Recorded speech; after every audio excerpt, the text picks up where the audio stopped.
Hi you guys! Good morning! Panibagong araw, panibagong update na naman ang buhay ko. Magde-nature tripping tayo ngayong araw mga mare.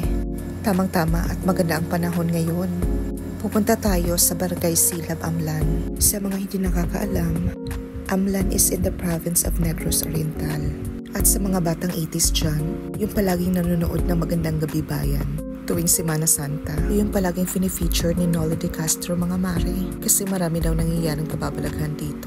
Pero ngayon parang hindi na naman siya nag-i-exist. At ito na nga, isa ito sa binabalik-balikan ng lahat. May karaoke pa nga sa tapat. Ito ang lookover karaoke. Pag nasa lookover ka, ito yung tanawin na makikita mo. Ang sabi nila, Bais at Tanay City daw ang nasa baba. At ito na nga, pababa na tayo mga mare. Madadaanan natin ang Amlan Zoo. Kaso, sarado na ito. Yung island pala nakikita nyo? Cebu Island yan. Gustong gusto ko talaga yung ganitong lugar.